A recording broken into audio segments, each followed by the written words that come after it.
Hello and welcome to Fresh Face Comics, the comic book podcast where a lifelong comic book reader guides his friend through the world of comics for the first time. My name is Julian Morgan, the aforementioned lifelong reader. With me as always is Jacob Licklider, the aforementioned newbie. My name is Jacob Licklider. For the last year and a half, I've been part of a Fresh Faced Comics podcast. Yes! No, I wanted a full monologue! I didn't remember how much the monologue goes, okay?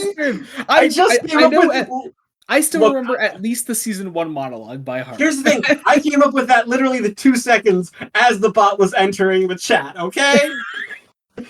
That's fucking great. I love that. Wait, did you not actually have something planned for once? No, I didn't. Oh, wow. I'm impressed on multiple levels. The holiday kind of took it out of me, okay? All right, so today we're talking about Green Arrow Year 1 by Andy Diggle and Jock. We're finally doing Green Arrow comics, as Jacob has been guessing incorrectly for many months now. for many a month. Yeah. But we're finally here. We're finally talking about Green getting Arrow. close to a year of me guessing Green Arrow comics. I think so. Yeah. But here we are, and I'm so glad. I mean, spoilers. Oh. Jacob really liked this thing. This is a whopper, guys. Yeah. Getting into our non-spoiler section as always, Jacob, what is Green Arrow Year 1 about? So Oliver Queen is not Green Arrow in this until the last page. True. This is Oliver Queen stranded on an island. I will not reveal the reasons because I believe it's definitely different from the... Okay, the origin I know for Oliver Queen is the Arrow origin. Yeah. Because I've seen the early seasons of Arrow. And this is slightly different, though not entirely. And I know the original Golden Age origin. I think this actually has some subtle nods too, because I think there might have been some natives on the island originally, but it was the 40s, so So there's that. Yeah. But yes, it's also, I'd argue this isn't really a superhero comic. Like it's very very little of it is a superhero comic. Yeah, it's like it's just a story of survival. Like it is a hard singular perspective survival story of a guy trapped on an island and seeing him survive that for 6 issues straight, and it's really really really fascinating and really hard hitting at times. It makes me want to read more Green Arrow comic.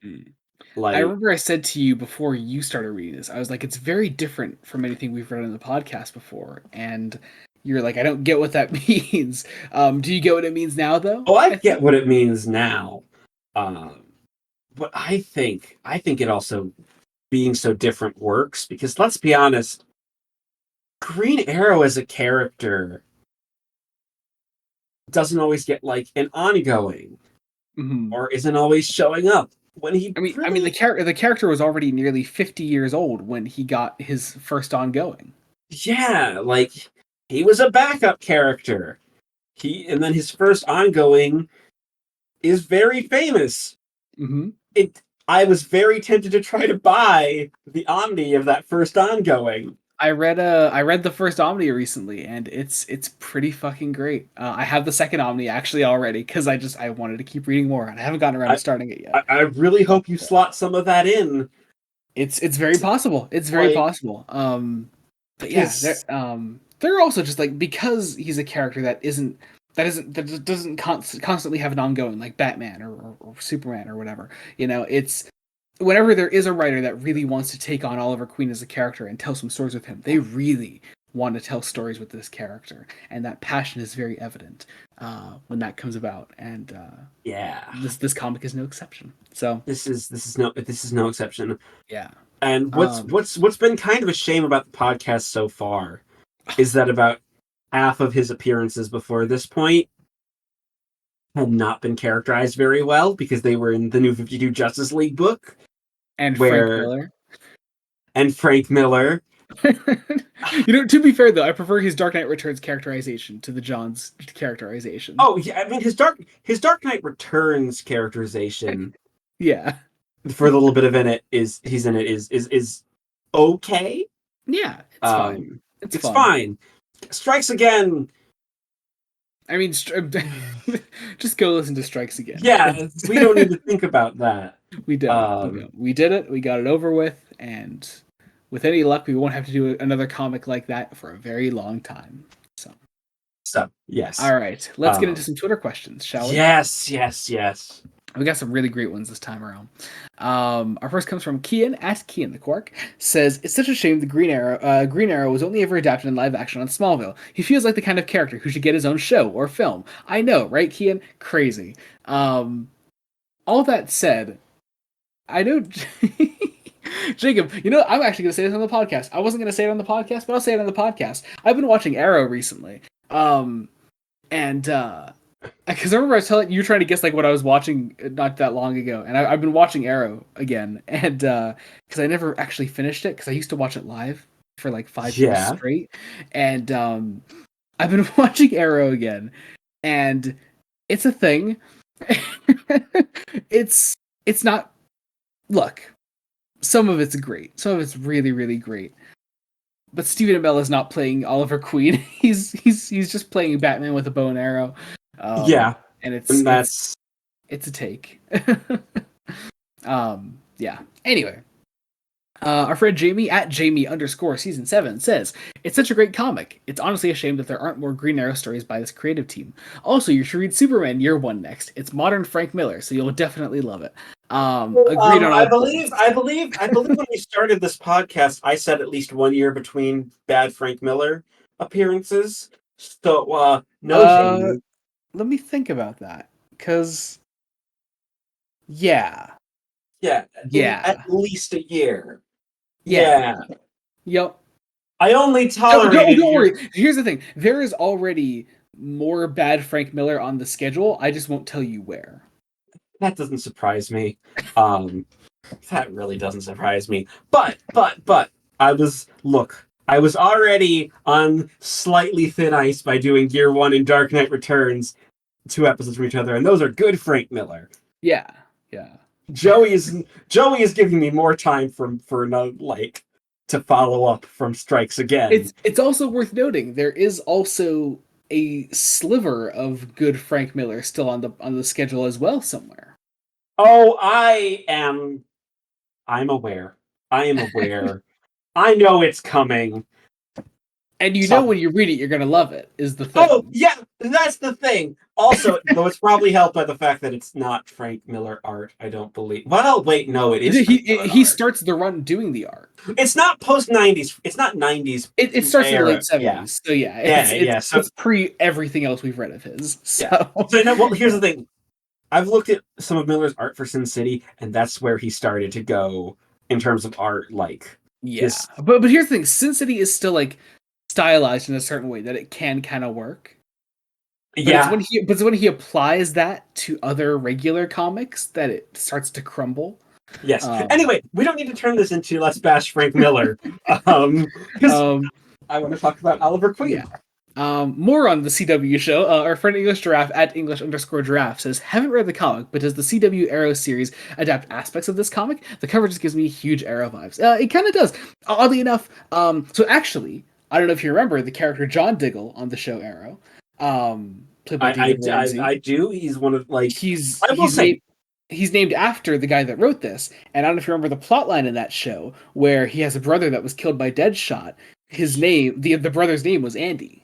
Yes, I do remember that. Yeah, which is just kind of a cool that the way Arrow adapts the origin takes clear influence from Green Arrow. There's also the fact that Arrow the show uses China White a fair bit as a character, and this is where she was created in this comic.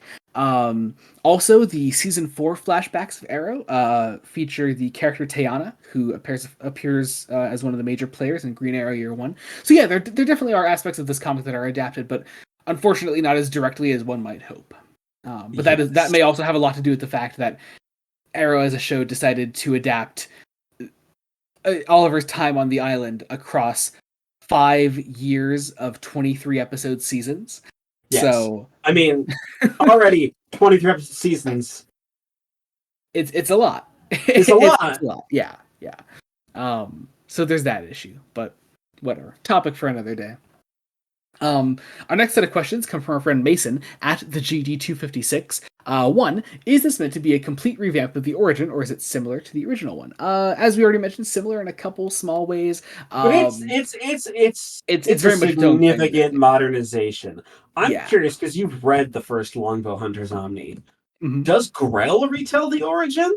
Grell got an issue of Secret Origins, Secret Origins 38, I believe, where he does a version of the origin, but it's also played alongside, like he does some stuff on the island, as well as in a later time where he actually becomes Green Arrow. It's not quite a full-on origin. He gets like one issue to do it, and he doesn't quite do the same thing that this kind of story is trying to do.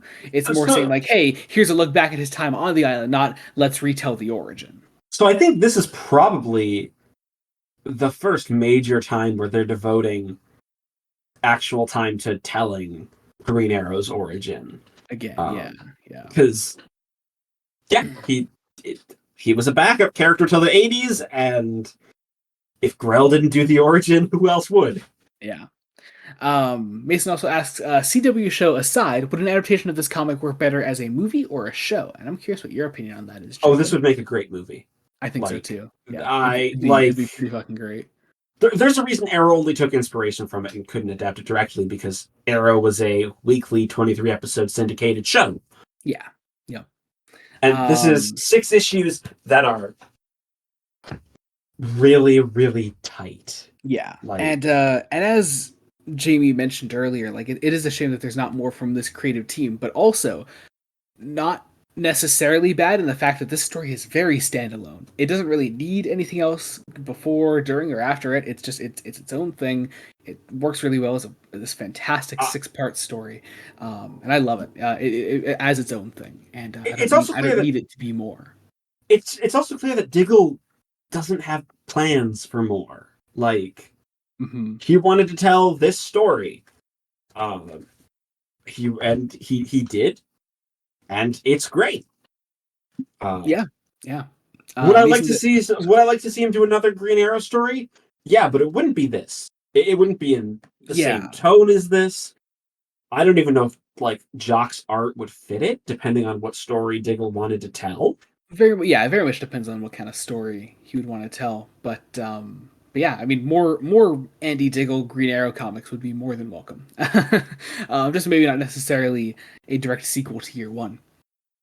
Mason also says, is he less or more useful than Hawkeye?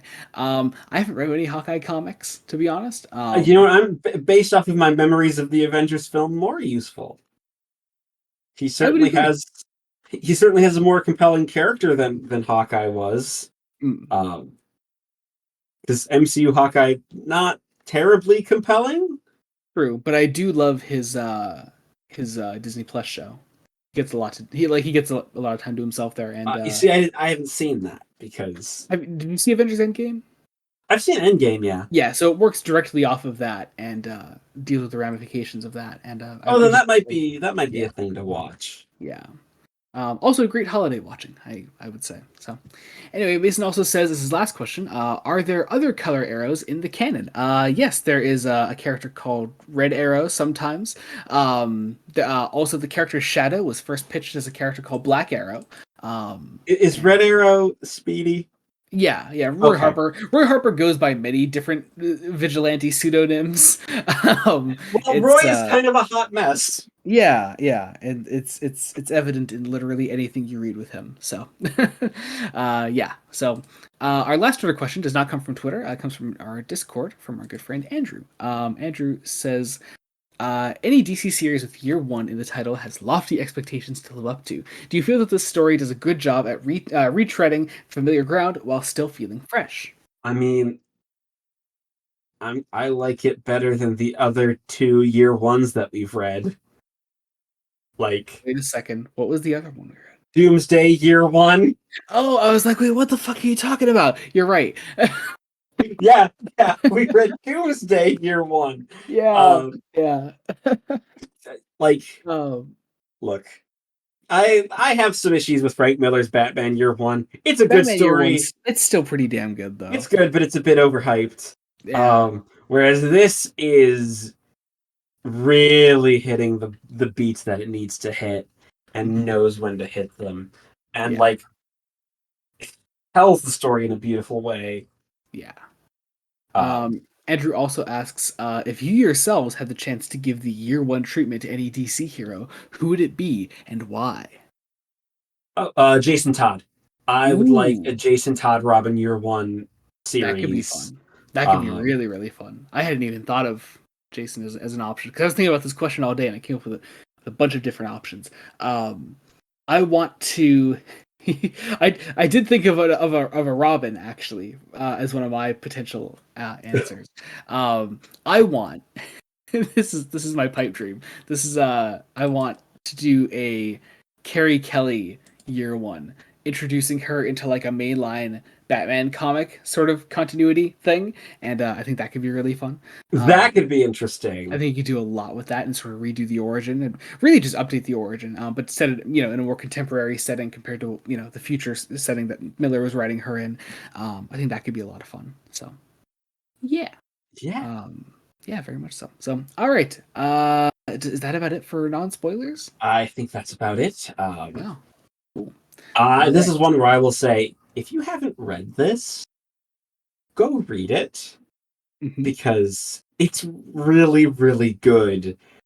Really good character study.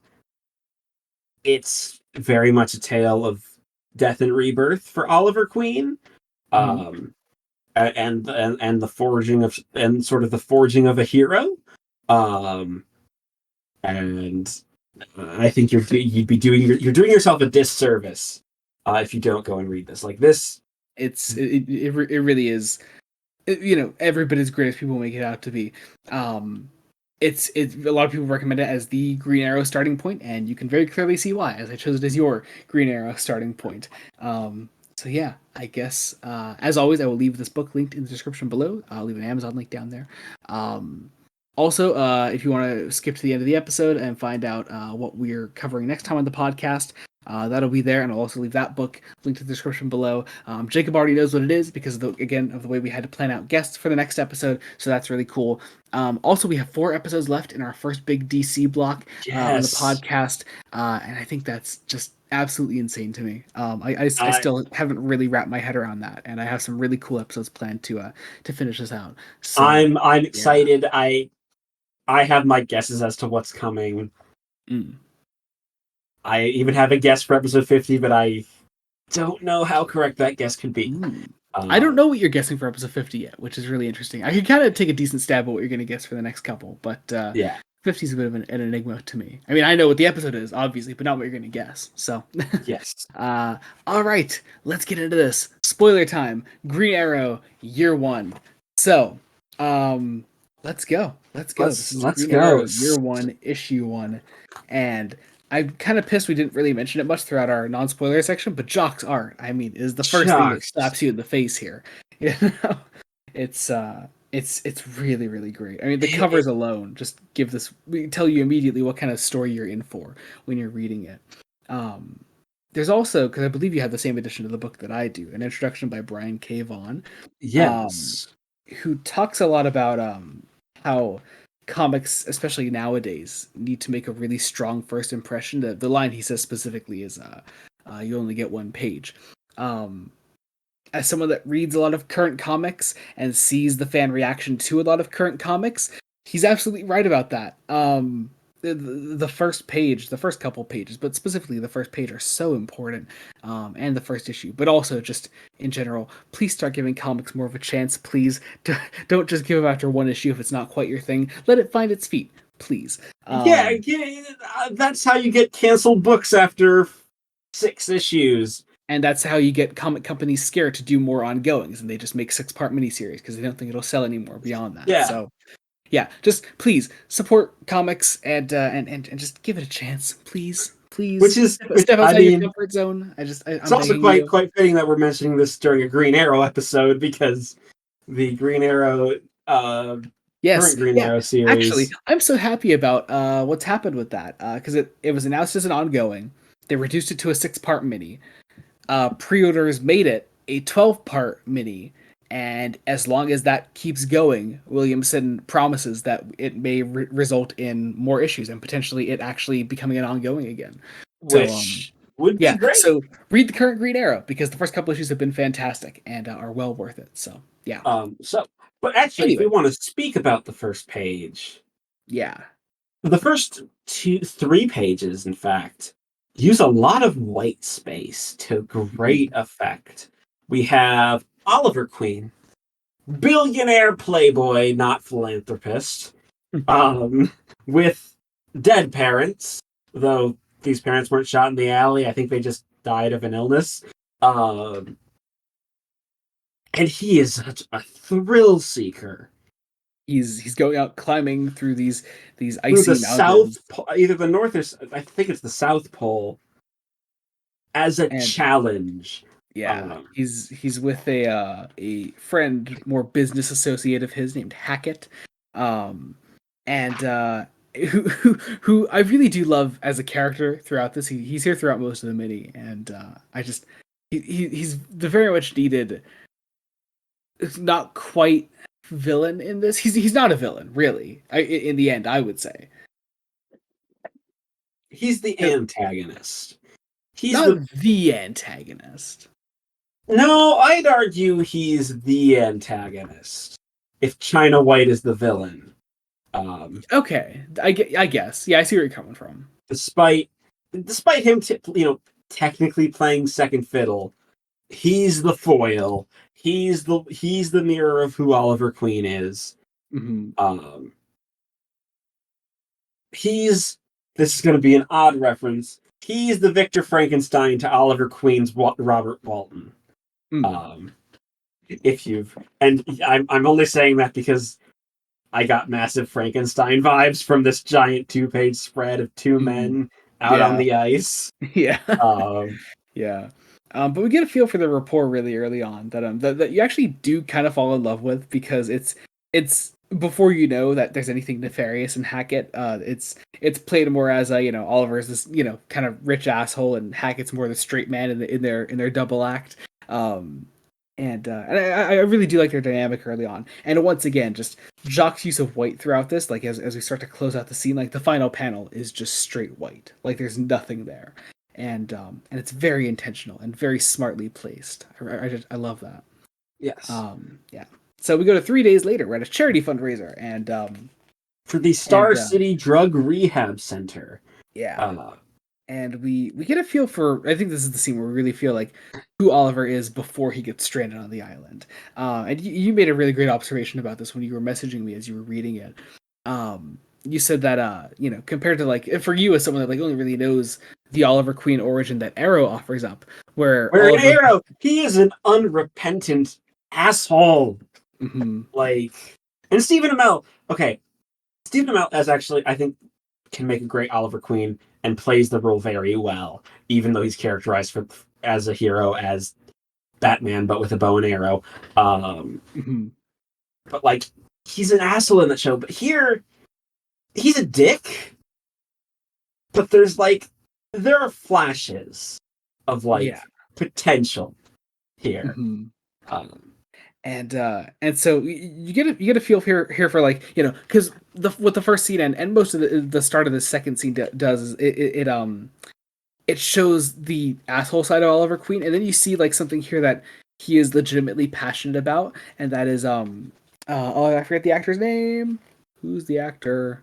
What's the stunt actor you're thinking of is Howard Hill, who did all of the Arrow trick shots for Errol Flynn, aka the actor everyone associates with Robin Hood. Mm-hmm.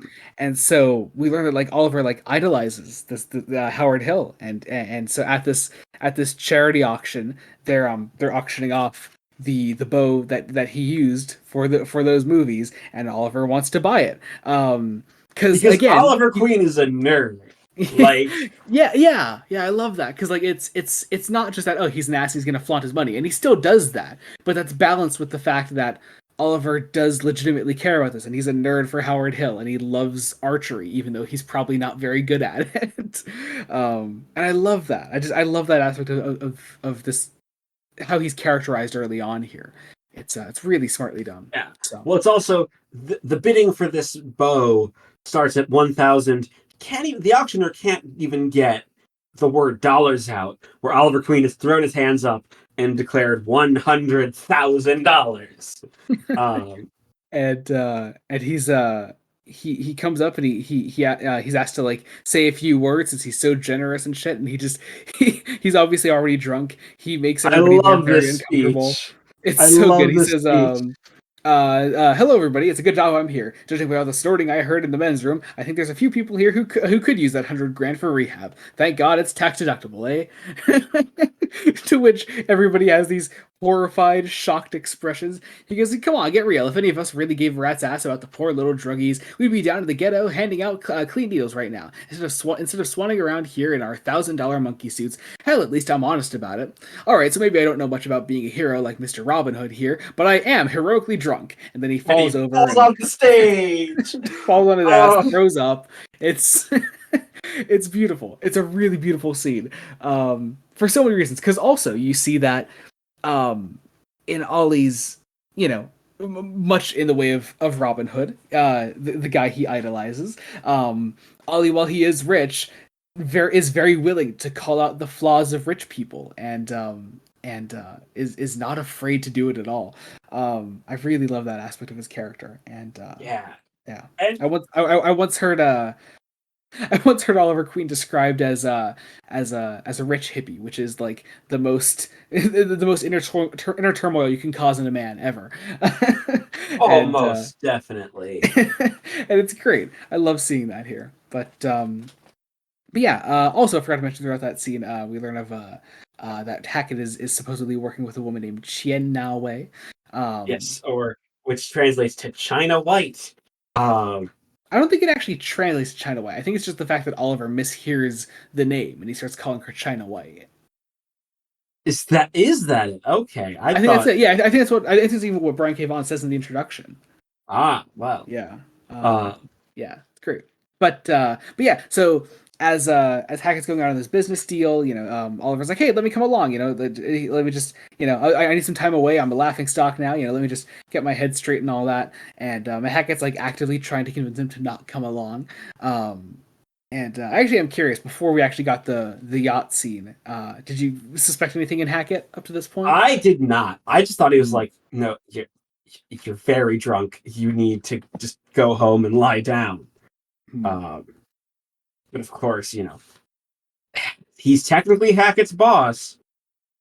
So they take the yacht out to Fuji, and we have Oliver playing with his toy, basically. And he's, not terrible at archery. Like, he hits this buoy, and he apparently, knew Howard Hill when he was a kid, which is so cute. Which is like it's kind of adorable, but like, his parents are dead. He squandered every good thing, and Hackett is just standing in the background, going on about $14 million that he was that he stole from Oliver Queen. Yeah. And until Ollie like realizes it's like you just see him just like just really blowing off steam here, and when that really hits him, Ollie like turns on Hackett. He realizes what he's there for and why he didn't want him to come. And Hackett, again, I think this is what makes him not necessarily a full-on villain in this story. You see that Hackett, like I think at least, is legitimately regretting the fact that he couldn't dissuade Oliver from coming on this yacht. Because now he has to get rid of Oliver. Now Oliver is a loose end, and he has to dispose of him.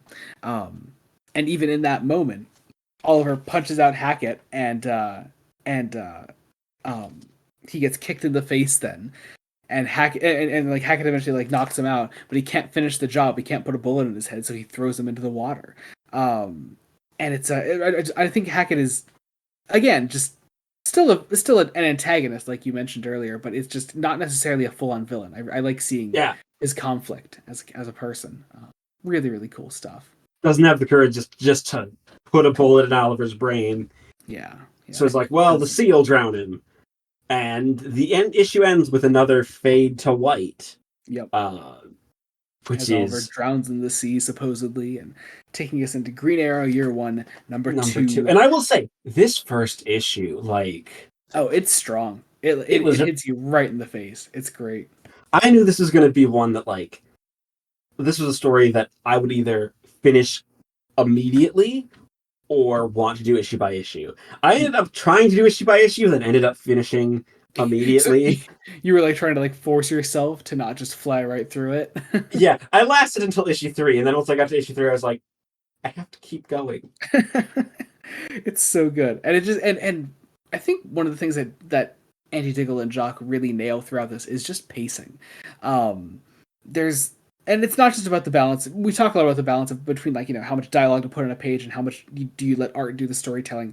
It's not just that there's a perfect balance of that throughout this, but also just how fast the plot itself progresses throughout this miniseries. I think is so smart. Because right off the bat here, we open issue 2. Oliver wakes up on the desert. He's on this island. We get another beautiful 2-page spread, just throwing us right into the issue. And what really shines here is the fact that you're seeing these horrible, pained expressions and movements from Oliver, drawn by Jock here, and all the while, you're seeing the thought bubbles of a dying man. At least, you know, he has consigned himself to death already.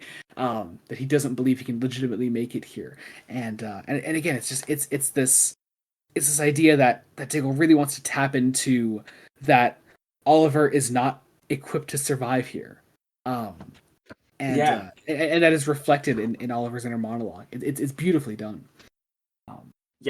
He and I mean, most of this issue is dialogueless. Mm-hmm. There's a little dialogue near the beginning from Oliver, because he goes to like find a water supply. He finds this faucet in a burned down village on the island, knowing that he's been suffering from heat stroke and dehydration.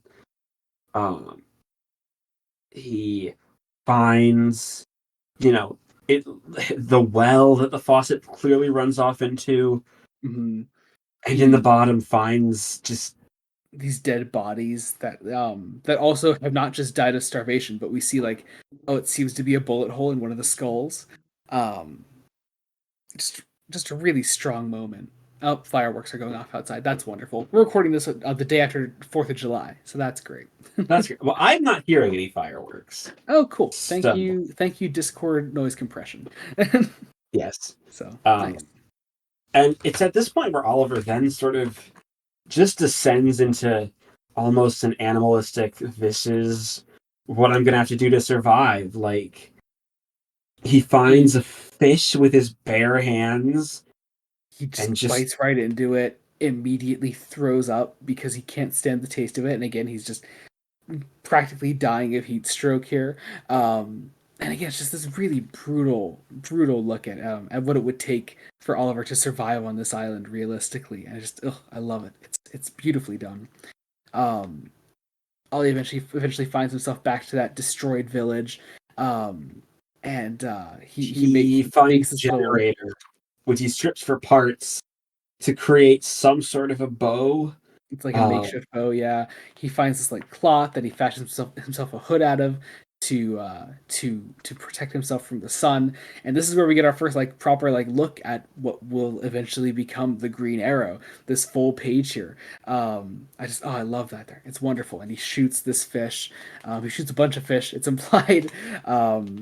Uses his little makeshift bow to start a fire and actually cook them, and you see him survive as he like takes this gas can. Gets some water in it, boils it to sanitize it, as it's in his inner monologue, it says, "The water is still hot, oily, tinged with rust and mud and things I don't even want to imagine. It's the best drink I've ever had." As there's this just really close panel that Jock draws of the water, like just like going all over his mouth and him just smiling through it. It's just, oh, it's it would be almost gross if it wasn't so perfectly done. Like, yeah. It's wonderful. I love it. Oh my god, I can't say this book's praises enough. What makes it even better is then what comes after is in a page you get this amazing sense of routine that Oliver Queen is now coming to life for the first time ever. Mm-hmm. Yeah. We don't know exactly how long this time jump is. We just say like weeks pass, months. I think the idea is that this is most of the year, like the year in year one. Yeah, this is just a single year. Yeah, because most of the rest of the events in this comic happen like in close proximity with each other. I think the rest of it, a couple of weeks max. Yeah, maybe a month or two. Mm-hmm. At the absolute most, yeah, but like, yeah, most of the year happens right here in this time jump, and you see immediately when we jump back into it, past the time jump, just how this time here has changed Oliver. He sees this airplane flying above the island, and he tries to shoot this arrow that's on fire towards it as like a distress signal. The plane turns around, and there's this guy in here with like a machine gun and starts firing at him. And it becomes this standoff between the two of them. And I love the inner monologue here. We also get our first Oliver Queen quip in a while of, damn, maybe it's a private beach. It's great. And again, I just love the inner monologue here. There's this very singular perspective to this book that like you strictly focus on what Oliver is going through. There's like what, maybe 2 or 3 scenes where you're not focusing on Oliver at all, but they're very few and far between, and they're very short scenes. This is Oliver Queen's story, and you really get to know him throughout this and how this time changes him as a character, and makes the Oliver Queen that we eventually know. And yeah, that's where we close out the issue. We go into Green Arrow Year 1, number 3. And we're back in the standoff between Oliver and the plane. This guy's still shooting at him. He gets an arrow through this guy's arm. He takes out because the guy like fires into like the cockpit. The pilot goes down with the plane. Oliver eventually goes to find the wreckage, and he gets like supplies out of it. He steals like clothing, boots, things like that, just to like continue to get him by.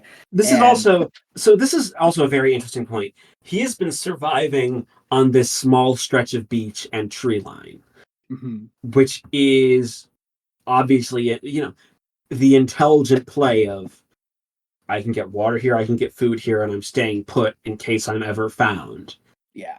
But he discovers a field of poppies.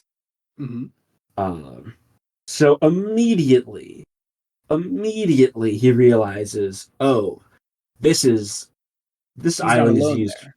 Yeah, he's not alone, and this is used for selling opium. Yeah. He's met by a woman named Tiana, who is pregnant. Finds him as he's like scavenging for things. He finds out there are workers on the island. She is one of them. Yes. And they are the survivors from the burned village who were allowed to live. And they are here.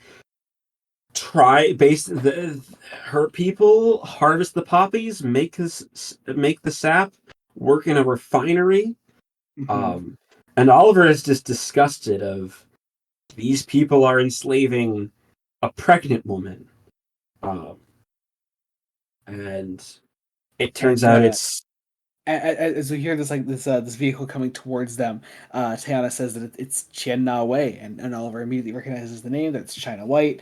Also, do you remember who China White was played by on Arrow? I don't. She's played by Kelly Hu, who has say what you about Arrow. Kelly Hu is just perfect casting for China White. Like, that is just the voice that I hear in my head. Do you know Kelly Hu? Wasn't she Anna Ripley? Yeah, she was. I knew you were gonna say that. Yeah, I was like Anna Ripley, Legend of Vox Machina. Yeah, she's got the perfect voice for this character, and yeah, I love her. Yeah, definitely like the voice I'm hearing right now when I'm reading her character. Um, she comes out in this stark white jumpsuit, white hair, great just character design, just automatically. I think just I don't know. There's something surprisingly intimidating about it. I don't know. I think it really Yeah, works. and Um, here's the thing. What's great? She's just a normal human. Like yeah. there's no She's just a person with a metahumans. drug empire. Like, yeah. Yeah, this is a story all about how some people are shit, Yep. and we find out who else is alive. Hackett, Yep. who is Who's with China White here. They're planning to kill Tayana as China White leaves, and we find Hackett. out some very important information about the island, that it was used in the nuclear tests of the 1950s. Um, Also, Hackett officially dead to the world, Mhm. so which is very interesting. He's being told to stay behind to wait for the intruder, and Oliver has him cornered. The colors go green um, for this sequence, and Such a that green, beautiful sequence. Oh, it's so good. Yeah, and he Oliver confronts Hackett. hesitates. It's this one-on-one confrontation. Oliver can't bring himself to kill Hackett in the exact same way that Hackett couldn't bring himself to kill Oliver. Back on the yacht. I think it's just it's really well done. We get this standoff between the two of them, eventually leading to Oliver shooting Hackett in the shoulder as Hackett tries to kill him again. Um, and once again, for some reason, there's this hesitance between the two of them because there is, for some reason, a level of respect between these two characters that neither of them can quite explain. They're both sort of perplexed by the fact that they can't bring themselves to kill the other. And I really love that aspect of their dynamic. Yeah, and like the whole idea is that Hackett even asks for a clean death because China White's going to torture him to death. Mm-hmm. Uh, and the conflict escalates, and Oliver instead blows up a tree to fall on him. Mm-hmm. Um, and in the process, his arm is broken. Yeah, like full on, like just bones sticking out of it and everything. And that's where he closes the issue once again with a wonderful stark white panel ending it out. Bringing us into Green Arrow Year One, number 4, with probably my favorite cover of the 6. I really love this one. I think my favorite might be actually the first cover. That is a pretty great one. Yeah, I do love that one. Yeah. Yeah. And this is where Oliver Queen gets an opium addiction. Yep. Um, Oliver wakes up. He's been tended to by Tayana, who found him presumably shortly after the explosion. is resetting and splinting his broken bone. Like the bone still like sticking out. Yeah. Oh god, it's so good. And yeah, and Tayana has been giving him opium to dull the pain, and Oliver has actually become addicted to it because he's been given it for presumably a long time now. Yes. And I really like that aspect of this portion of the story. Um, Yeah, more on that in just a moment, because we have yeah. this scene where China White has her perhaps most intimidating moment where Mhm. With one of my favorite singular panels in this whole thing, on this first page here where this scene begins, the one where that's just her eyes and like her face takes up the rest of the panel, but it yeah, unnaturally extends through the rest of it. Just like I don't know, Jock is such an atypical artist in the comics industry, but his style is so particular, and it really works in how abstract it is at times, while also still managing to be comprehensible and tell a unique and story. communicate exactly what it needs to Yeah, communicate. yeah. Like you get the Um, feeling like when you look at that panel that like the only thing Hackett sees in that moment is how threatening China White is just through her eyes. You know, just through the eyes. it's And so she good. shows him this pit that is full of rats who have gorged themselves for 7 months on one human body that tried to steal a patrol boat. And this man is still alive. Mm-hmm. And he is trying to scream, but he can't. We also find out we are looking at 17 tons of genetically modified heroin. To essentially reignite a lot of the drug crazes of the 80s, it seems. Mm-hmm. And as China White finishes out this scene, once again, just having that wonderful little reminder of what can happen to Hackett if he fails. She tells him to go out and get Oliver Queen because Oliver is clearly fucking with the operation here, and also just a loose end because Hackett couldn't bring himself to kill Oliver in the first place, so he needs to be dealt with. And yeah, that ends that scene. Yeah, it really is just probably China White's best scene in the whole comic. It's wonderful. yes. We then, once again, speaking of abstract jock art, we represent Ollie's opium addiction in a singular page, and it's beautiful. It's beautifully surreal, and it also the surrealness somehow communicates this routine of Oliver becoming addicted, Teyana helping him, nursing him back to health, and then she doesn't come, and then it turns out she may not be able to slip away again. Mm-hmm. But his arm is healed. He asks for another hit, and Teyana just tells him, and we actually no. see him like lash out at her then because of it. And it's this almost frightening moment until once again Jock does that wonderful thing where we focus on Teyana's eyes. Her eyes look far more human than China White's. Yeah. And that's this thing that sort of like brings Oliver down, and he realizes like what he's doing in that moment, and he sort of forces himself off of it. And it's not a plotline that sticks around for long, but it's something that has a big impact, I think, on how I feel about this story. It is represented through the rest of the issue, and it's done in very subtle ways through the art and the way that Oliver's drawn as this man possessed, slowly feeling the withdrawal symptoms. Yeah. Especially when near the end the colors become purple. Mm-hmm. Once, but before that, we find out that Teyana's partner and the father of her child is the man in the pit. Mm-hmm. And what's fascinating is there's nothing we can do to rescue this man in the pit. It's just a terrifying image that hurts even more now that, like, oh, this man had a child on the way. Yeah. Oh, God. So good. Oliver's told of a ship that'll lead him to the mainland. Mm-hmm. Teyana has realized who he is, but also that he is a hero to them. Yeah, he is the one defying the oppressors here.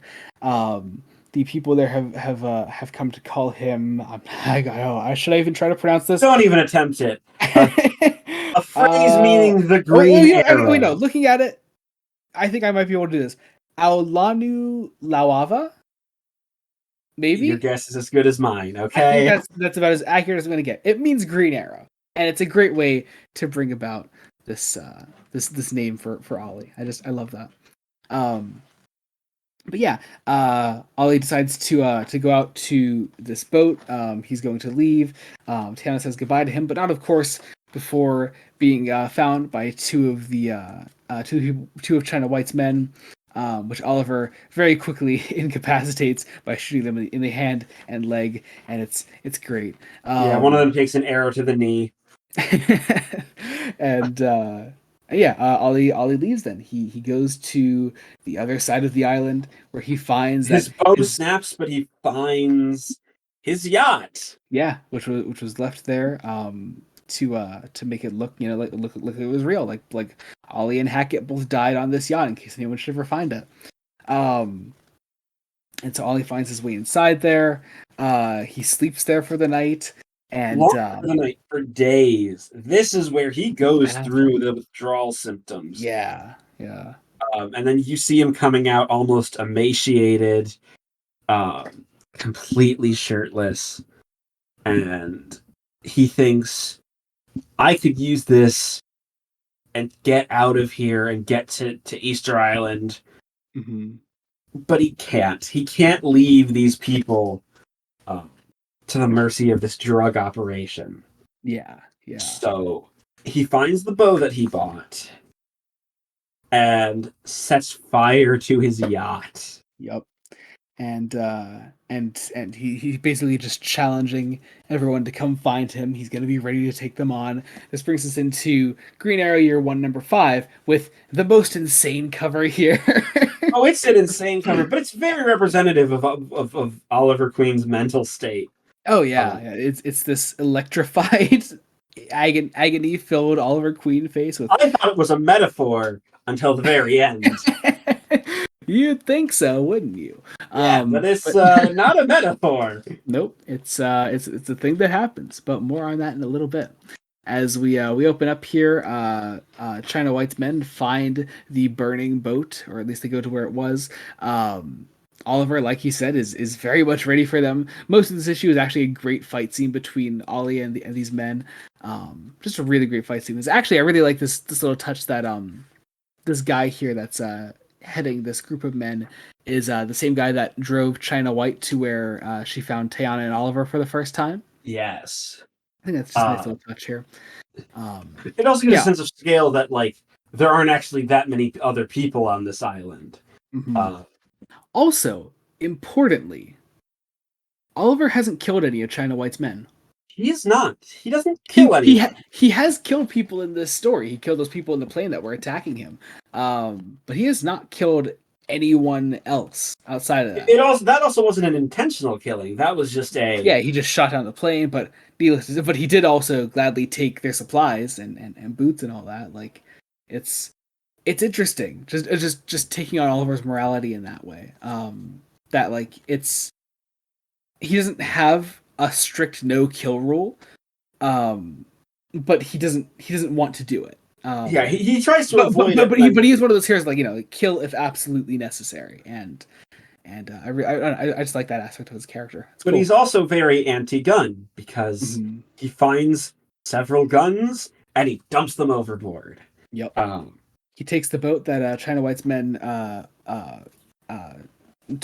got here with, and he what do you call it when you do you drive a boat? Is that it? You drive a boat. You drive a boat. That still sounds so weird to me. I don't know. It feels like that's wrong. It feels like that's wrong grammatically. So somehow. It should be sail, but there's no sail. Yeah, exactly. Like, it's not accurate. Driving. So, yeah, weird. Anyway, stupid little side tangent. Ollie finds his way over to where there at least seems to be one of China White's strongholds. Or this is just mainly the stronghold. Operation. Yeah. He makes his way over there. There's this great little sequence where he I like the dulled arrow bit where he knocks out the guy by just shooting the arrow without the head on it. At the guy. It also feels like a sly reference to some of the trick arrows of life. The idea is it's the first trick arrow, because even his inner monologue is like, hey, knockout arrow, that's it. He's like, try pulling that with a gun. It's fun. So we have that. We have a great little conversation between China White and Hackett here. Does China White know that Oliver's still not dead at this point? She doesn't really say anything. She doesn't really say anything about it here. Well, no, she believes he's dead because she does say it there. Yeah, that's right. Yep. Important thing, she hasn't heard Oliver Queen speak yet, so she doesn't recognize that he's the one who tells her that he's dead. Yeah. Which is a great moment. Yeah. We find out they have a freighter going to San Diego. That's going to leave by nightfall. We have another great little trick arrow moment here where Oliver takes a little rocket, attaches it to one of his arrows, and blows up one of the tanks here at the stronghold. I don't know, I just think it's really funny. I love the idea of like how Diggle writes the early trick arrows. It's really fun. he does that. So the slaves that China White's men were keeping there begin to break out, start fighting against the people here. As Oliver takes on some of the men on the inside, leads into another great fight sequence here as Ollie steers this one boat into what is it? It's just like it can't fit into through the here. walls of the refinery. Yeah, and it gets like crushed through there. It floods the whole boat. Meanwhile, Hackett catches up with Oliver, takes out the lights in there. It looks like, and uses the open wire to like electrocute Oliver through the. I guess can you do that? Can you do that through it's all a radio metal. like that? It's all metal is what the implication is, because That's true. Yeah. He has sent out an SOS to the Coast Guard. Mm-hmm. So, yeah, we end the issue on Oliver Queen being electrocuted. Mm-hmm. Which, by the way, stupid little semantic thing. He is not technically electrocuted. He's electrified. Electrocuted implies that you died. Yes, this is true. Because that's it's stupid. Okay, we're on to the last issue now. Anyway, Green Arrow Year 1, number 6. Another great cover. I mean, all the covers are great, but they're all great. I love this one too. Anyway, so once again, big fight sequences most of this issue. But we get the standoff between Oliver and Hackett here at the start here. And it's really great to see, actually, because at this point, like Hackett is out for blood. He's done letting Oliver go, because he's the whole reason that his entire operation with China White has been fucked up here, is because he let Oliver go that first time, and that second time, and that third time, and now we're here. and Oliver just jumps out the window into the ocean when the firefight happens. Yeah. And this is where we really start to get the slaves to revolt. Yeah, where the slaves like break out. Tiana grabs a gun and begins fighting back. It's great. We get another trick arrow here. Tiana also is not going to leave not without the green arrow. Yeah. The freighter attaches like a flare here to his arrow. He aims it directly at this like group of men here that are all like armed and working for China White, and he's like, "Oh, we have you outgunned. It's like, oh, a bow and arrow that's on fire. That sure gets what, like 5 machine guns? You're insane." And Oliver's like, "Yeah, and you're standing next to a stack of fuel oil barrels. I just hope you fellas know how to swim." And we blow up the fucking fuel barrels, and all the men go overboard. Great sequence here. I love it. And he finds one of the men. One of the men caught on fire. Oliver helps him put it out. It's like, "Okay, you're okay. You'll live. I think so. Good." And just decks him. Yeah. At which point Hackett comes down. We get another great standoff between him and Oliver. At which point Tiana then sneaks up behind Hackett and threatens him with a machine gun. And through all this, Oliver convinces Tiana to let Hackett go, because he doesn't deserve it, I guess, apparently. I always, if I have one complaint about this, I think it's the fact that Hackett dies in the way that he does here, though, because China White comes up and kills him then, and I don't know, I never knew how I felt. I still don't know to this day how I feel about this kind of trope where it's like, oh yeah, we make this big deal about not killing a villain because we're better than that, but then another villain comes in and just kills that villain, and it's just, I don't know. It's a trope I'm always conflicted on. I don't know. I think in this specific instance, it works with who China White is. True. And in China White's eyes, this is letting Hackett off easy. She was gonna feed Hackett to the rats. And then we get the fucking coldest China White line. Oliver says, "I still have 1 arrow left, lady. Be ashamed not to use it. Shoot me like if you like, but trust me, a split second after I let go of this arrow, it goes through your heart." To which China White says, "I have no heart." Fucking stone cold bitch. I love her. Just great moment. And then China White makes her one fatal mistake.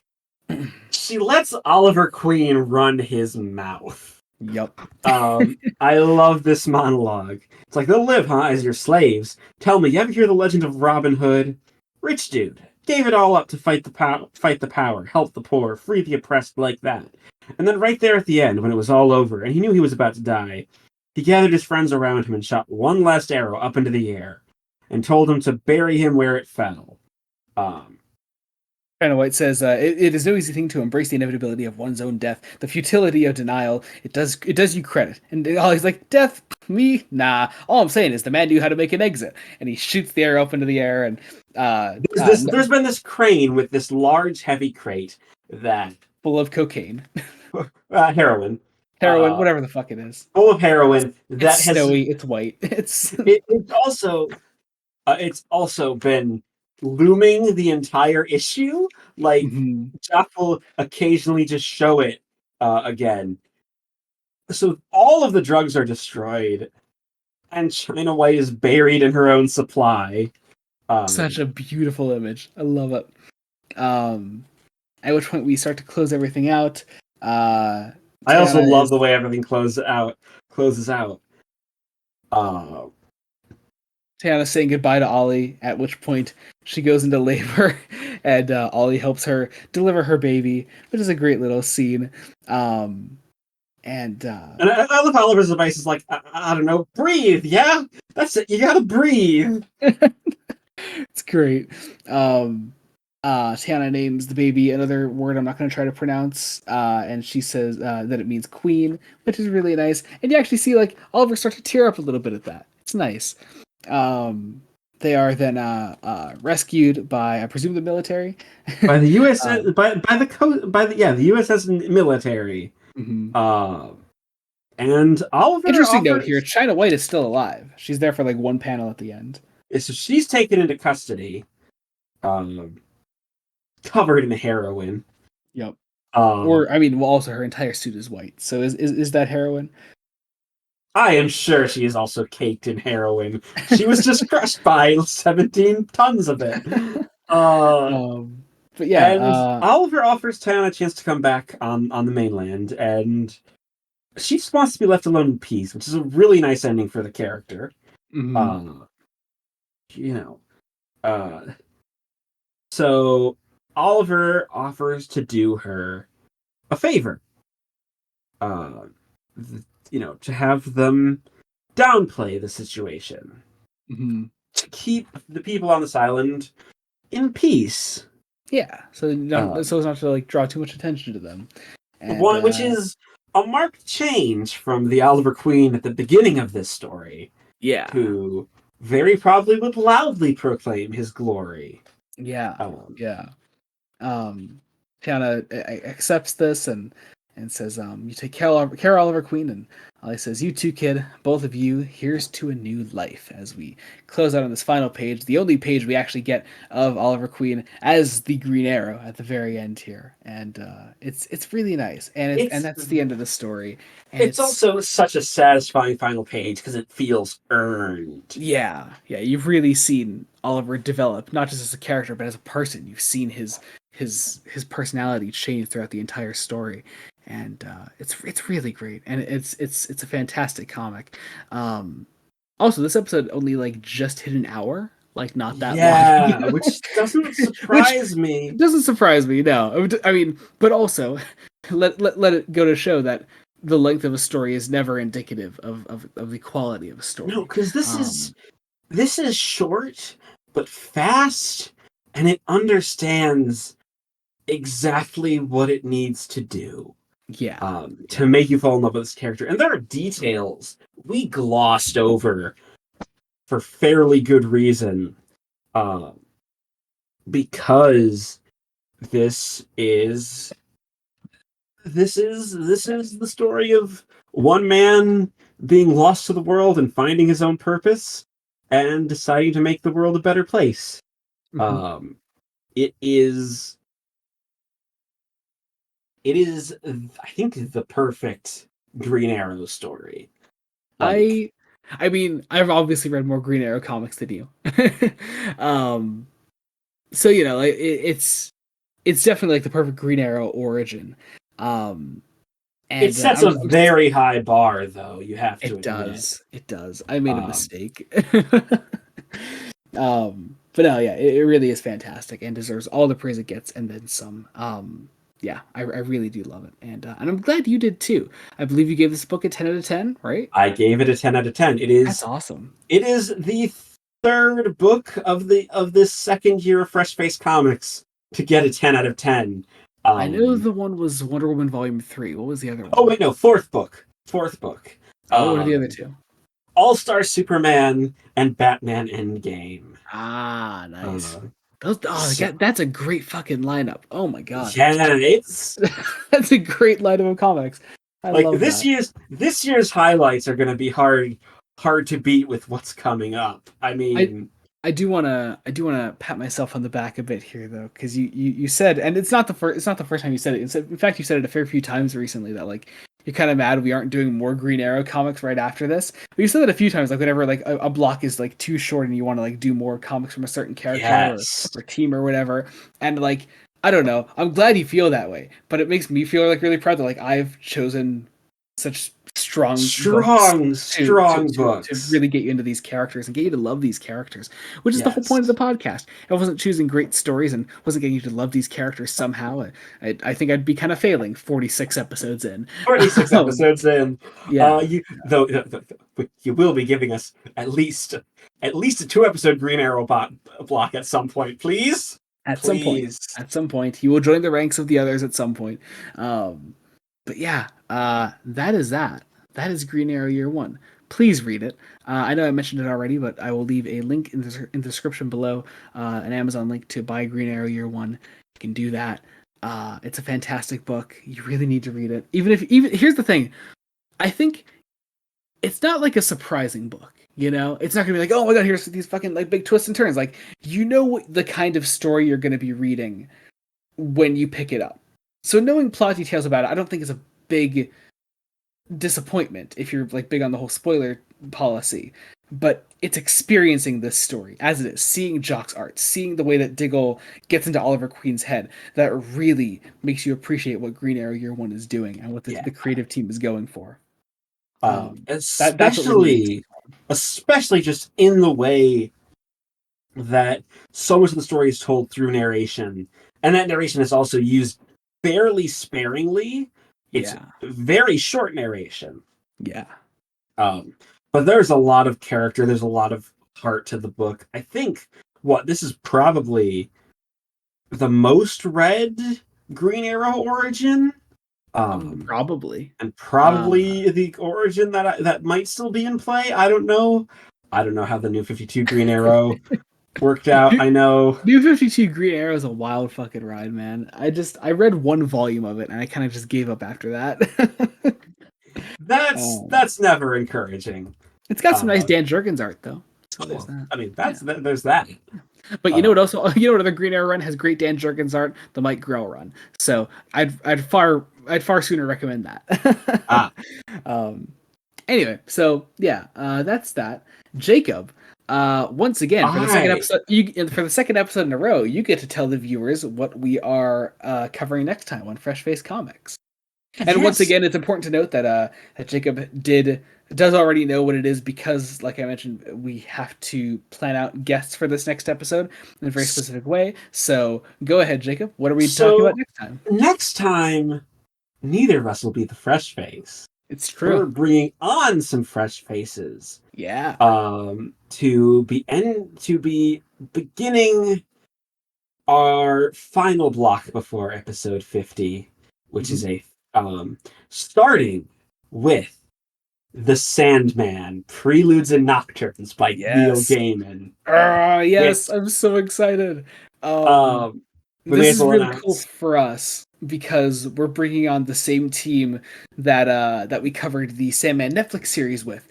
Two people who had never read the comic before, our friends Marcus and Mason, who are good friends of the podcast and the channel in general. They're going to be talking about those first 8 issues of Sandman with us, and I'm so excited to do it because first off, you're not the fresh face for once. In fact, you were far more familiar with Sandman than I was, you know. Yeah.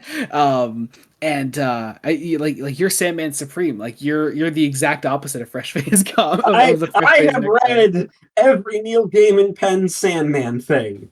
Not every Sandman adjacent thing because there's a lot of those. There's a lot, but yeah, everything by Neil Gaiman at least. And yeah, so that's great. Damn. Wow. yeah, I'm really looking forward to that. And because I know you were kind of dancing around it, but I'll say, yeah, our next block of 3 episodes, 47, 48, and 49, it will be a DC Vertigo block. I won't be saying what 48 and 49 are yet until next time on the podcast, but yeah, be on the lookout for that. It's going to be I awesome. will have my guesses. So you will have your guesses. I'm sure one of them will be right. If I were to guess, they're probably right, but I guess we'll see. I think I have them fairly narrowed down, but the order doesn't. The order may not be there because I don't know what order you're doing these in. We shall see. All right. As always, be sure to follow us on all our socials. I'll leave our link trees in the description below. Twitter is imploding at the time of recording this. It may not exist. I know that Threads app just launched. It's attached to Instagram or something. I don't know. I haven't tried it out yet. It just launched literally the day we're recording this. Yeah, so I haven't tried it out either. Yeah, so I don't know. Maybe that'll be in our link trees. I don't fucking know. We're recording this actually pretty far in advance, so that's nice. Yes, only because we are trying. One, for the 2 guests, and 2, because I think we have some pretty hefty episodes in terms of the last 49 and 50. I have told you are pretty long episodes, book wise. So yeah, so yeah. Thank you, whatever your Siri just said. Yeah, we can ignore that. That's staying in. That's staying in. Jacob, what do you have to promote? Anything? On my blog, I don't know exactly what I'll have been reviewing. I mean, I'm still reviewing Doctor Who Series 3. By the time this gets out, we should be about halfway through Series 3, I think. Yeah, I will have just done Daleks in Manhattan and Evolution of the Daleks. And then, of course, I've also been reviewing Star Trek. Yes, along with the Blood Donut Studios reviews from me and my brother. At the time of this coming out, we will have just released Metamorphosis, and the next one coming up is Journey to Babel. So be sure to check those out. Both the videos on the channel here, and also Jacob's reviews on his blog, which have been pretty awesome and kind of going in tandem with our videos. So that's really fun. Also, be sure to check out Breaking Brian. We start Better Call Saul at the end of this month, so be sure to check that out. We're doing season 1, and me and Brian are starting to sort of. We're entering the back half of the Breaking Bad universe, and starting up Better Call Saul is a pretty big jump for us. So yeah, it's that's really exciting. And also be sure to check out Fresh Face One Shots. We're covering the big summer blockbuster DC event, Night Terrors, mostly by Joshua Williamson and others for the tie-ins. We're doing a Night Terrors video pretty much every single week, plus our Brave and the Bold videos as they come out. At the time of this coming out, there are 2 Night Terrors videos out for First Blood, the one shot that kicks off the event, and Night Terrors #1. So those are both out. We have Superman, Night Terror Superman #1 coming out very soon, shortly after this releases. So be on the lookout for those. We're releasing Night Terrors every week for the rest of the summer, and it's going to be fucking awesome because it's at the time of recording this, we've only read the first issue, but it's off to a pretty great start as an event. So yeah, that's pretty awesome. And I guess, is that it? I think that's it. I think that's it. We have so much stuff to promote at the end of episodes anymore. It's fucking nuts. It's great. I love it. All right. I guess that about does it. Hang on. We just got one final question. Oh no! You can't do that to me. Oh, it's from my son. Okay, wait, hold up. It's from my son. Okay, wait. Don't worry. You're there. You're in. You got this. All right. My friend. Oh no, my phone's Wi-Fi is being a bitch. No. I'll read it. I got it. There it is. Okay, cool. Am I late again? What is the best Green Arrow adaptation, and why is it the DC Showcase animated short? I have never watched that, but I know it's a stupid statistic about it. You know who Green Arrow is played by in that? Who? Neil McDonough, who is the only actor, I believe, ever to have played both Green Arrow and Flash in things, while also having played, because he's the guy that played Damien Dark, the main villain of season 4 of Arrow. He also played Flash in the first Injustice game and Green Arrow in that animated short. And I've never watched that animated short, but I hear it's really good. And I should really also that question was from Rules Panda at Joey Can Read This. Yes, my favorite Twitter user of all time. So yeah, thank you so much for submitting that. I'd love that this keeps happening. All right. That is everything. That is everything. Thank you all so much for watching. Be sure to leave a rating and subscribe wherever you're listening to us on.